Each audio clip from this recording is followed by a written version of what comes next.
Swayam Prabha. Digital India. Educated India.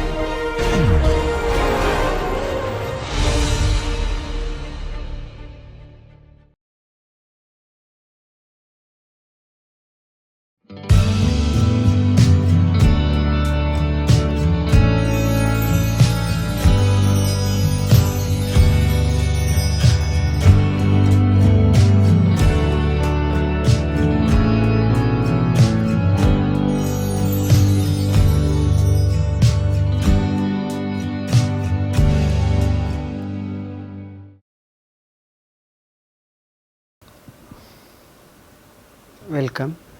We have seen till time that we can use the Rankine cycle for electricity generation, and also we can use the Rankine cycle for the effects where we are actually having waste heat, or we are having the heat to be supplied where steam is the source of the high temperature, constant temperature source.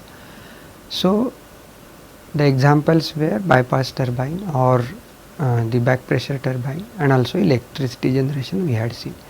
Then we had seen that there are some properties of ideal fluid, and looking at those ideal fluids we had come to a conclusion that there is need of binary or tertiary fluid cycles. In that case we had seen that we can club two Rankine cycles together, and if we club two Rankine cycles together, then we will have higher efficiency of the coupled cycle. But we have also seen in last class that the Rankine cycle coupling is a problem, since it has issues like high cost and the leakage. So the most possible way to couple is coupling of Rankine cycle with Brayton cycle. So we had seen what do we mean by Brayton cycle. Further we are going to see in this class that how we can make use of Brayton cycle and Rankine cycle in coupling, and also what are the possible low temperature cycle. So coupling of gas turbine cycle and steam turbine cycle. So we had seen in last class that we will have gas turbine cycle at the topping cycle. So this is our topping cycle and this is our bottoming cycle. And in this topping and bottoming cycle we have compressor from A to B, where it is increasing the pressure of the gas, which is the gas used in the gas turbine cycle. Then we will have heat addition into the heat exchanger. This is heat exchanger. So in the heat exchanger we will add heat. Once heat is added into the heat exchanger, then we will have expansion in the turbine, and in the after expansion in the turbine, the gas turbine cycle will lose the heat, and this heat lost will be taken by the water which is pumped first to high pressure, then it will take the heat into the boiler, which is necessarily the heat exchanger for gas turbine cycle, and then we will have expansion in the steam turbine, and then we have condenser, which will remove the heat. So having said this, this is the schematic we had seen, and then we have this as the TS diagram for topping and bottoming cycle, where we have this as gas turbine cycle and this as Rankine cycle, where we are supplying the heat from the gas turbine cycle to the Rankine cycle.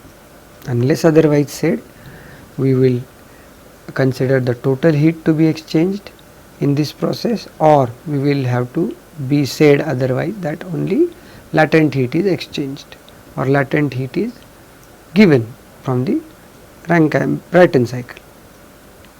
So if efficiency 1 is the efficiency of Brayton cycle, efficiency 2 is efficiency of Rankine cycle, we had proved that total efficiency or efficiency of the combined cycle is eta 1 plus eta 2 minus eta 1 into eta 2, and this eta is actually greater than eta 1 and eta is also greater than eta 2. We had seen this point, we have proved this.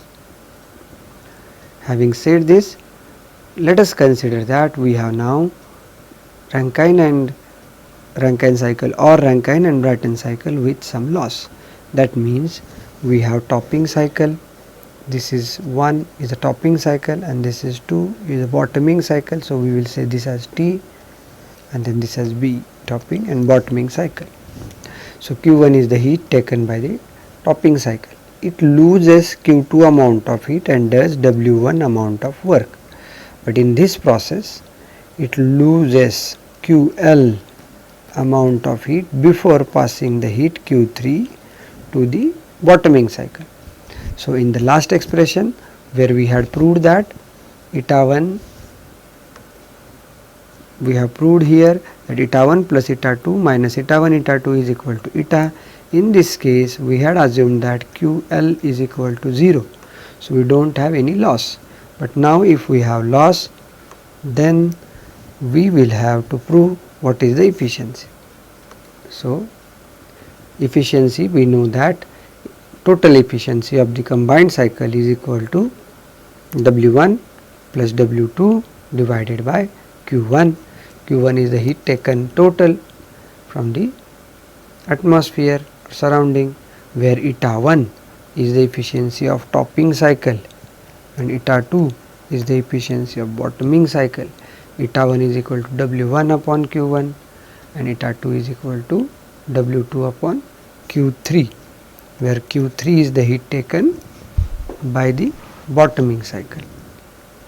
Then we have Q3 is equal to, from the heat conservation, Q3 is equal to Q2 minus QL, Q2 minus QL, but Q2 can be found out as Q1 into 1 minus eta 1. Okay, so this is Q2.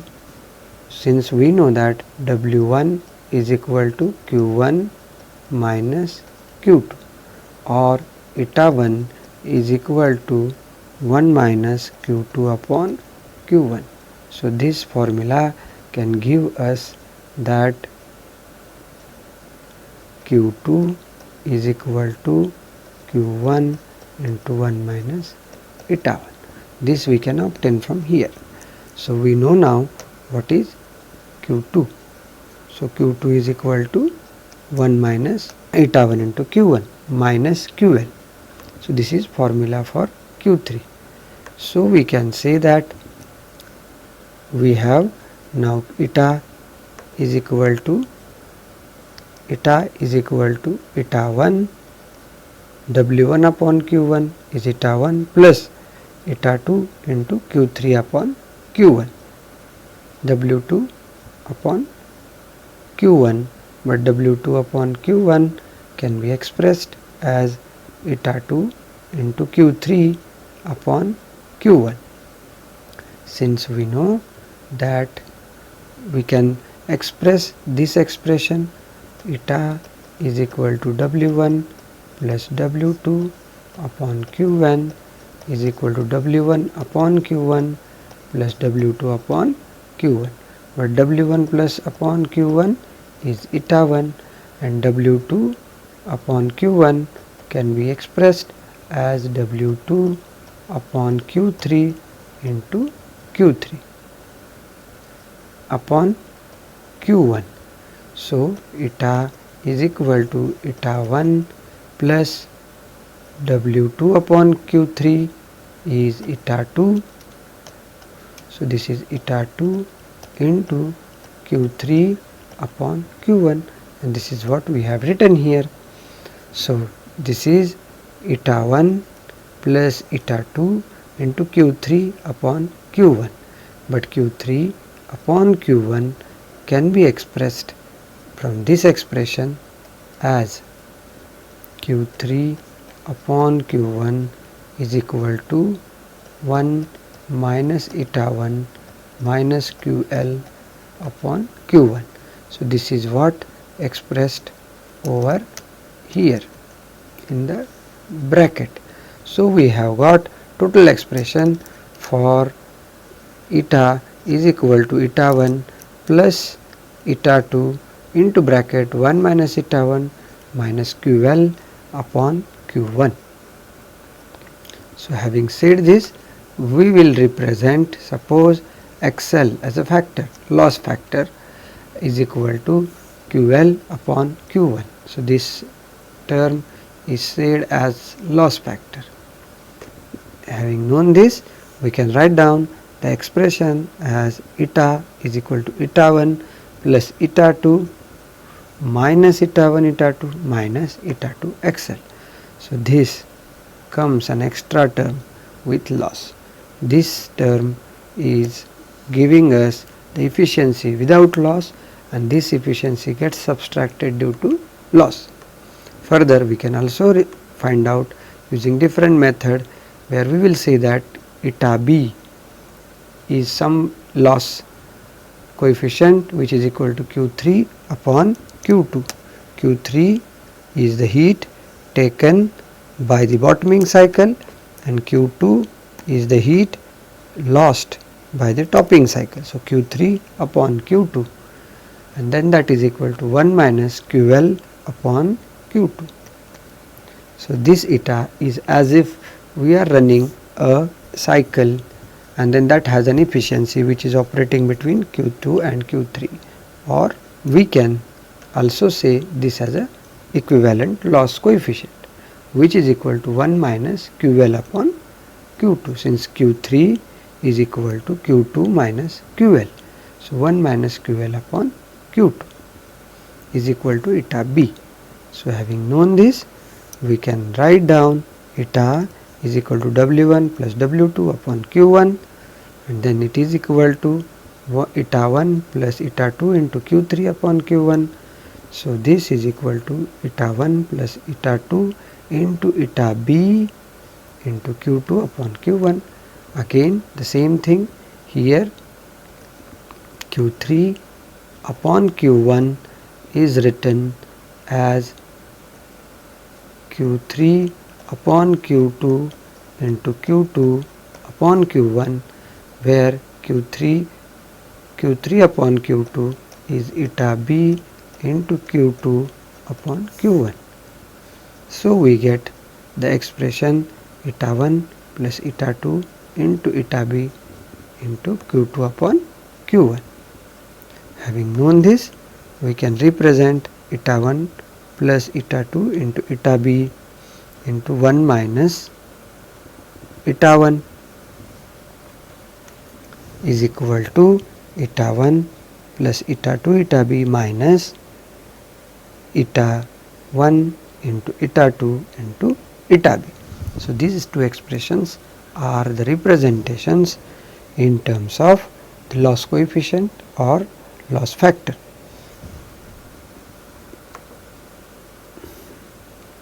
Overall, we can also write this efficiency, which is a gross efficiency, is equal to eta 1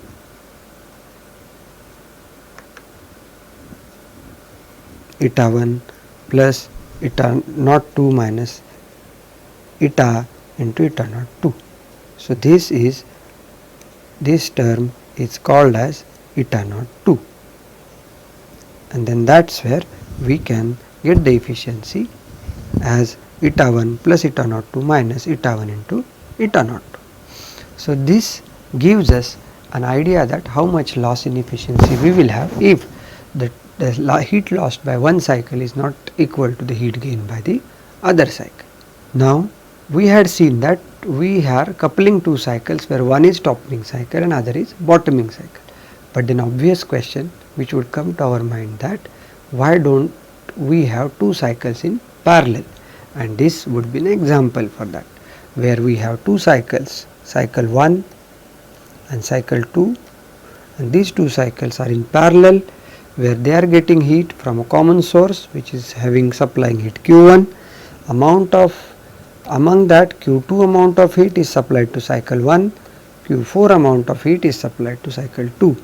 Cycle 1 does W1 amount of work, cycle 2 does W2 amount of work, where cycle 1 rejects Q3 amount of heat and cycle 2 rejects Q5 amount of heat. Let us see what will happen if we have eta 1 and eta 2 are efficiencies, then what would happen as the total efficiency of the cycle. Let us say that eta 1 is efficiency of cycle 1, eta 2 as efficiency of cycle 2. So we know that W1 work done by the first cycle is equal to efficiency of the first cycle into heat supplied to the first cycle. Similarly, heat work done by the second cycle is equal to efficiency of second cycle into heat supplied to the second cycle.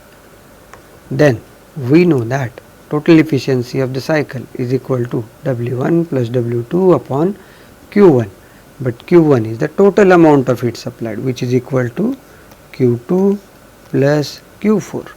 So which is Q2 plus Q4, but W1 can be written from here as eta 1 into Q1 and W2 can be written as eta 2 into Q4.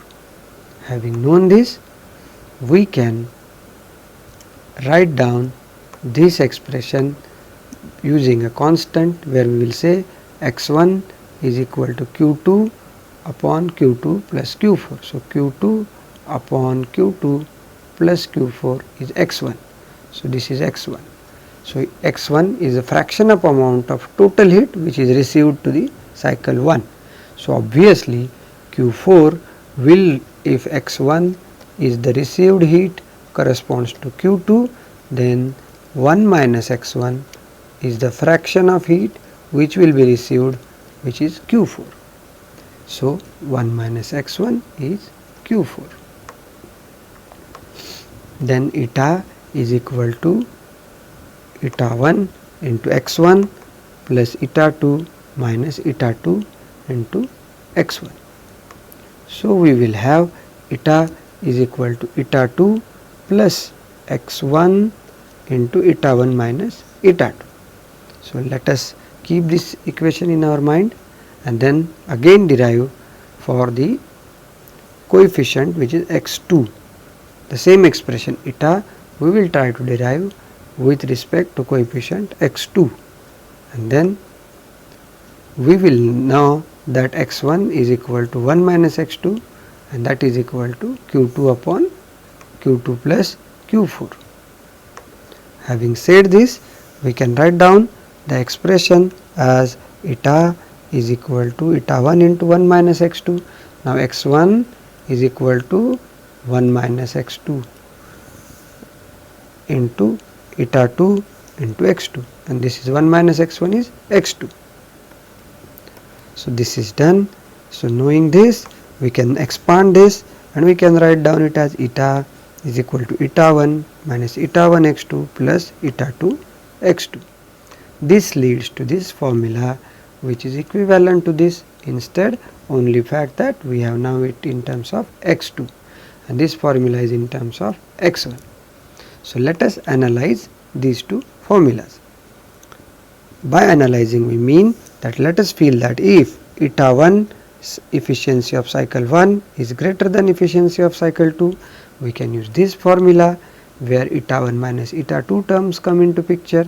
So this leads to a number which is a positive number, but this is a fraction. So this number will be less than 1, and since this number is less than 1, eta is going to happen to be not greater than eta 1. So we will have eta 1 greater than eta 2.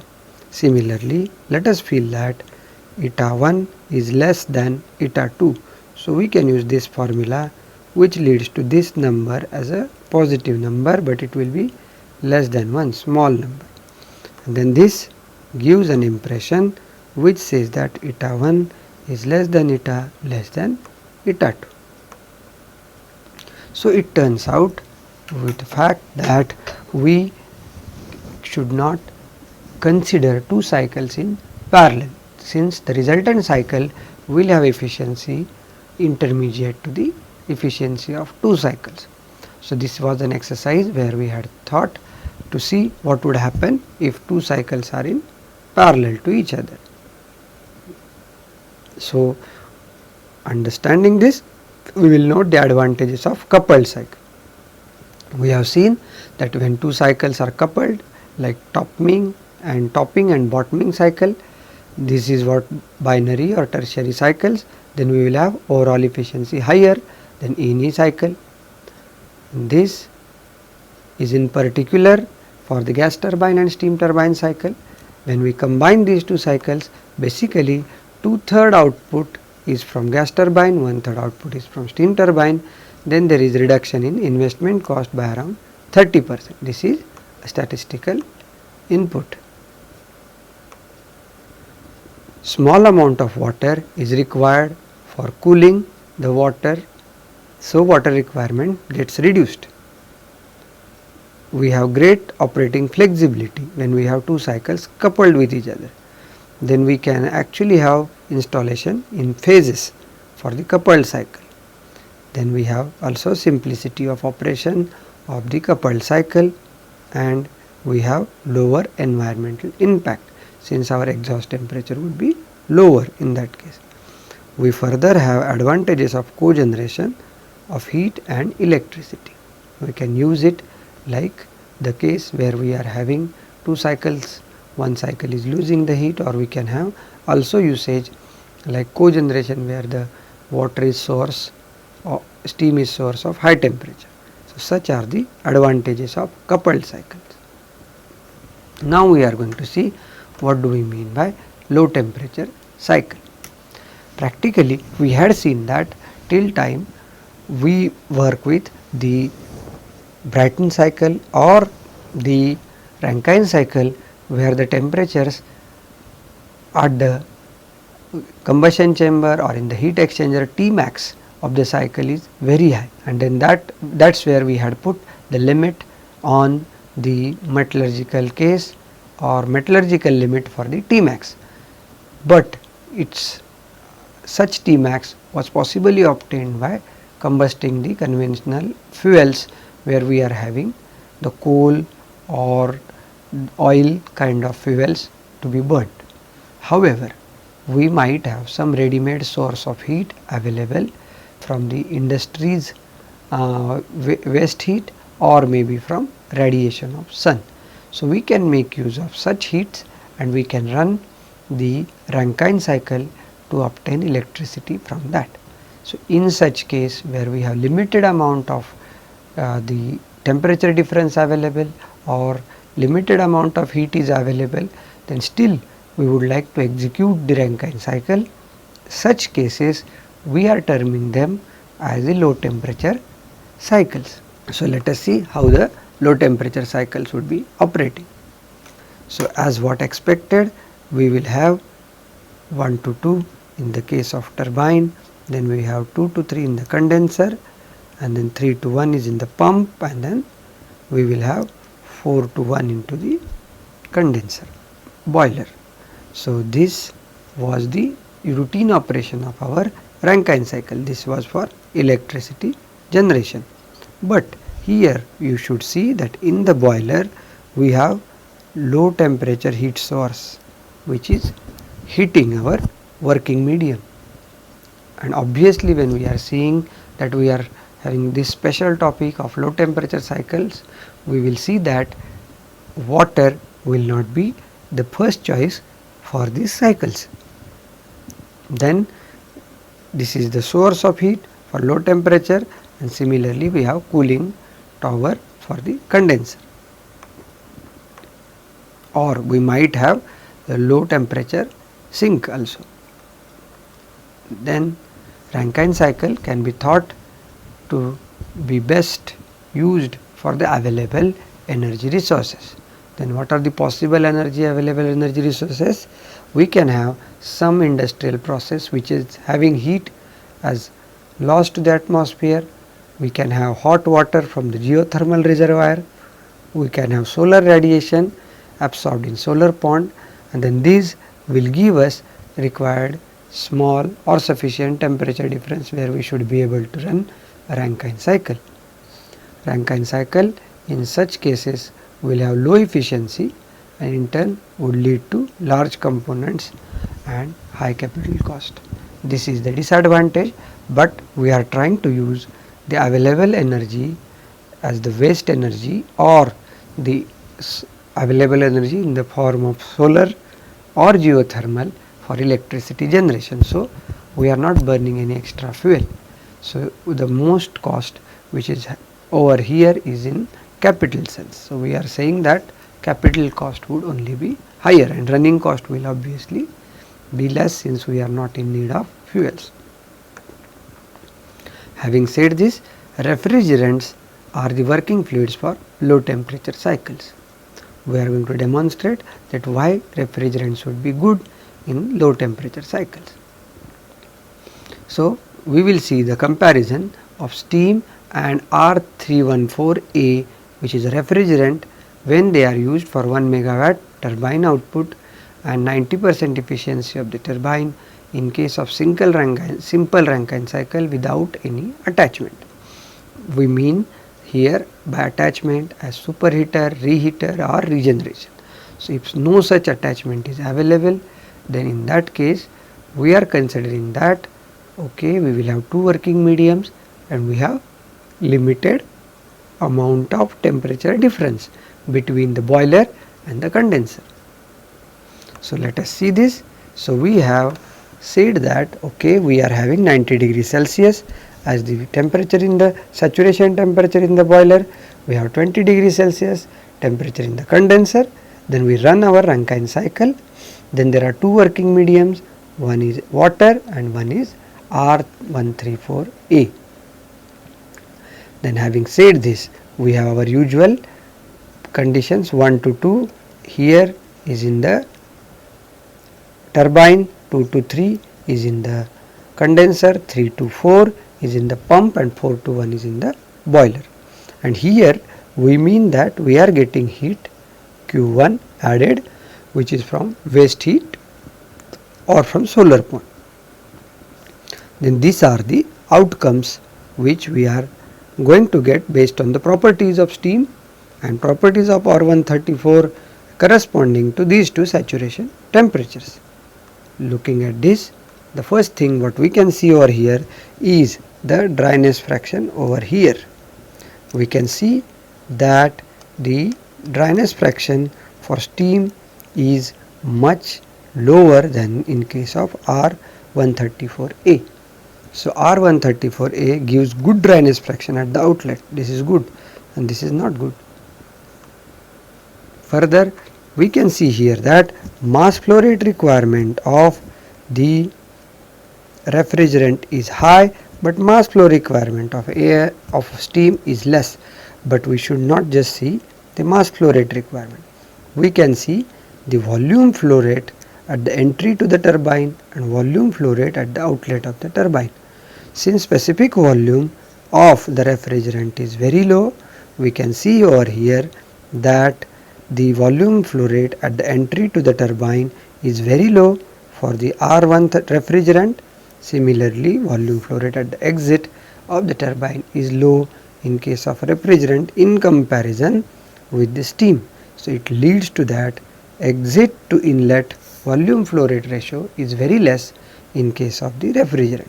So, this gives us a very small requirement of a turbine. Turbine becomes compact since volume flow rate is small in comparison with steam. So, these two we can notice as advantages of use of refrigerant. Further, we can notice over here that we are saying that we are having 20 degrees Celsius as the temperature for condenser. For that saturation temperature, the R134 is having pressure 5.72 bar, but water will have pressure 0.234 bar. Similarly, steam will have high pressure, saturation pressure corresponding to 90 degrees Celsius as 0.7 bar, but in case of refrigerant we have pressure as 32.4 bar.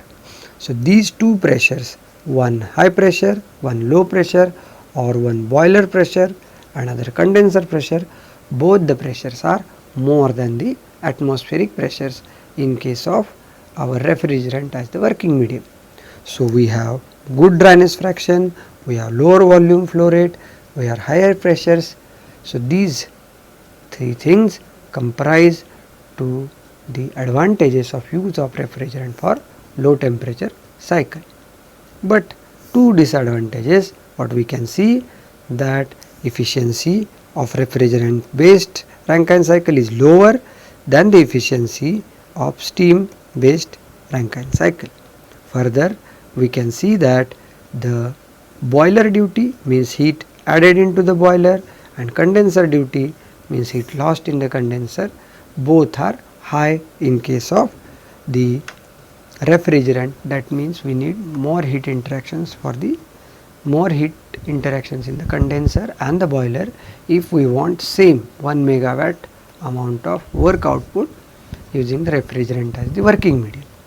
These two disadvantages are also there in the bracket of the refrigerant cycle. But here, as we should note again, that we are using the waste heat available from the industrial process. We are either using geothermal energy or we are trying to use the energy from solar radiation. So, energy which is said to be boiler duty is freely available for us, and we are not burning any fuel for that. So, noting this, low temperature cycles are used for electricity generations, although they supposed to have higher capital cost. There is one more option of low temperature cycle, and then that is called as ocean thermal energy conversion. Basically, we can think of having small temperature difference in the ocean between the surface of the ocean and its deep inside. So, if surface of the ocean and deep inside, if we try to consider, then there will be temperature difference. Temperature difference of 20 degree Kelvin or 20 Kelvin is available if we go 300 meter depth. Then in certain places we can get this difference where 26 to 28 degrees Celsius will be our boiler temperature and 7 to 10 degrees Celsius will be our temperature inside the condenser. So, this temperature difference can also be thought to be extracted for the work output or electricity generation, where such conversion of ocean energy is called as ocean thermal energy conversion. This is a possible power plant where we are passing our refrigerant in the circuit, where this is the refrigerant circuit. This is the refrigerant circuit for us, where we have pump.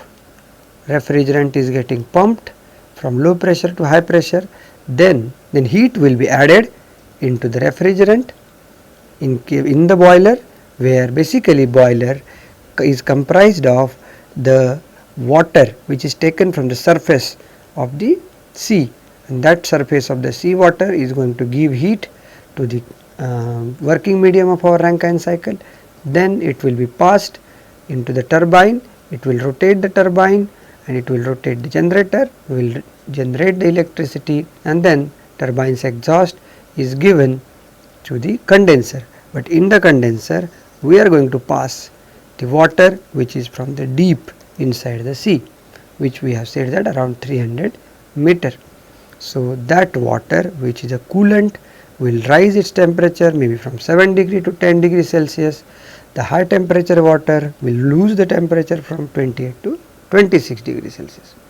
Having said this, we can roughly plot our Rankine cycle over here, where we will have pump from 1 to 2, where we have pumping process from low pressure to high pressure. Then we have warm water from the surface of the sea giving its heat to the refrigerant, and refrigerant by all these means would go from this point to this point, which is saturation vapor line. Then we will have extraction of the work in the turbine, and then this refrigerant will lose it, but for that we will fetch the water from the deep bottom, and then this will be the cold water which will be gaining the heat. In this case, with the references where we will consider TTD, which is terminal temperature difference, to be the 2 Kelvin. If that is considered, then we can see that our cycle will have this kind of heat loss for the water from the sea surface, which will reduce its temperature from 28 to 26 degrees Celsius, and it would gain the temperature from 7 Kelvin to 10 Kelvin, and then we would run the Rankine cycle of ours for electricity generation. Having said this, we can talk about the next point where we are talking about nuclear power plant. So this is a typical nuclear power plant where we are having our Rankine cycle as the basic cycle, but again we are considering nuclear power plant for the fact that we are having the boiler where we are supposed to burn the fuel and having heat exchange is getting replaced. So the point to be noted over here that we are trying to get the nuclear energy for the process of heating into the boiler. So nuclear energy is our source of heat for the Rankine cycle. So having this as our source of heat, we will see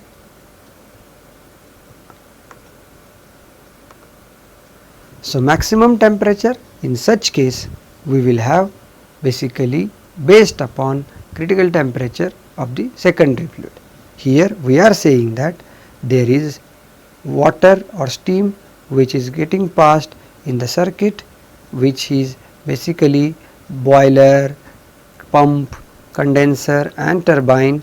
So that circuit is called as primary circuit and working medium is primary fluid.